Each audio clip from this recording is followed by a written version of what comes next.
Bakunzi ba Goodness TV ndabasuje ndabaramukije cyane ndabifuriza igicamunsi cyiza ku bantu mwese mudukurikiye muri mu bihugu bitandukanye, yaba bari muri Afurika y'Uburasirazuba cyane cyane abari mu gihugu duherereyemo mu Rwanda, Burundi, Congo, Tanzania, Uganda ndetse na Kenya. Ndabifuriza kugira igicamunsi cyiza n'umugoroba mwiza.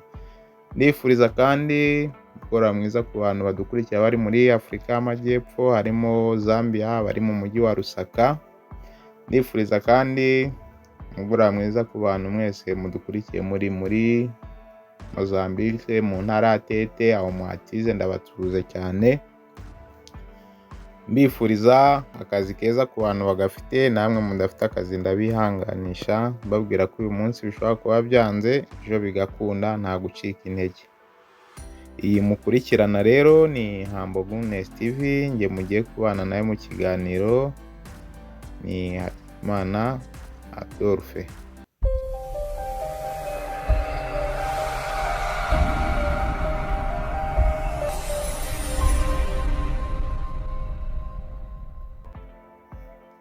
Nk'uko bisanzwe rero twagarutse tubagezaho ibiganiro bitandukanye, mbashimira uburyo ki mukomeje gukora subscribe, share ndetse na comment. Ni iby'agaciro, muri abantu b'agaciro cyane, Imana ibaha umugisha cyane. Twagarutse rero tubagezaho ikiganiro kivuga ku mateka y'intumwa za Yesu. Turaza kuganira uko ari 12, tumenye uko zagiye zibaho. Ni muri iki kiganiro nk'uko bisanzwe, ntimujye kure ya YouTube channel yacu, ibiganiro biracyaza. Uyu munsi rero tugiye kwiga ku mateka y'intumwa za Yesu, abo batoranijwe kugira ngo bamufashe kwamamaza ubutumwa bwiza ku isi. Ese wari uzi neza ko bari 12? Ariko nyuma hakiyongeraho abandi bagenzuzi b'umurimo? Reka tubimenye neza. Umubare w'intumwa Yesu yatoranyije abigishwa 12, abahindura intumwa ze nk'uko tubisoma muri Matayo, ibice byaho ni 10 umurongo wa 2 kugera ku wa 4. Twasoma no muri Mariko ibice 3 umurongo wa 16 kugeza kuri wa 19. No muri Luka turabihasanga ibice 6 umurongo wa 13 umurongo kugeza ku murongo wa 16.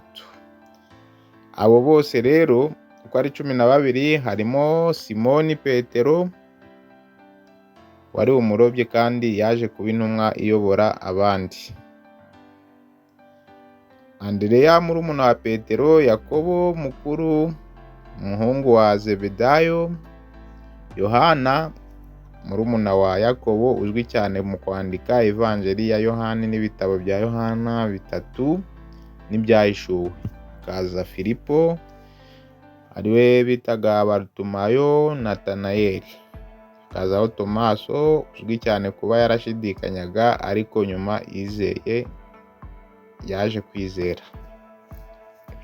Hakaza Matayo wakoraga nk'umukoresha w'ikoro kandi yanditse Evanjeli ya Matayo. Hakaza kandi Yakobo muto umuhungu wa Alufayo. Hakaza Tedeyo Yuda wa Yakobo. Hakaza Simoni umutware w'ingabo za Zeroti. Yuda Isikariyoti waje kugambanira Yesu. Ibyabaye kuri bo: bamwe bishwe bazira Kristo, abandi baratotejwe ariko bagakomeza umurimo.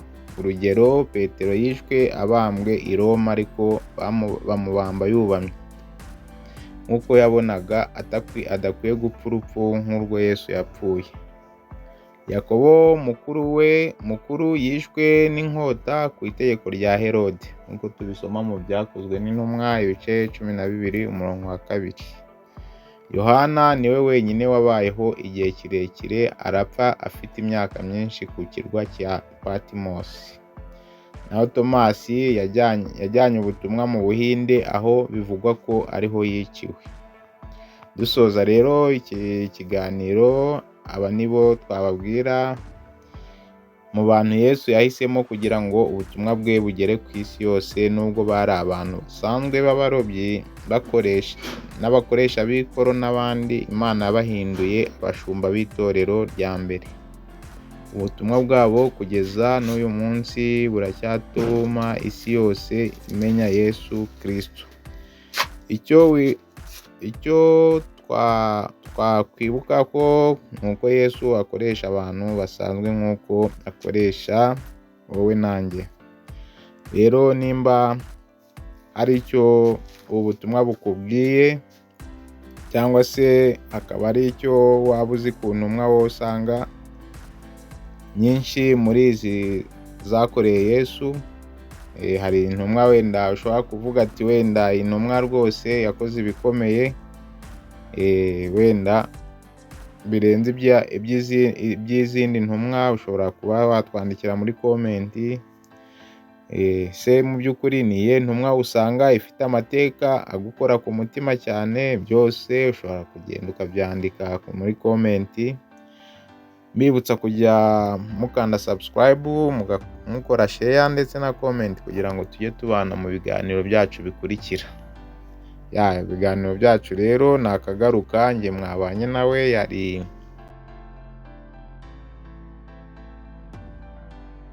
TV, njye mwabanye nawe yari Hagenimana Adolphe. Nakagaruka. Ciao, bye.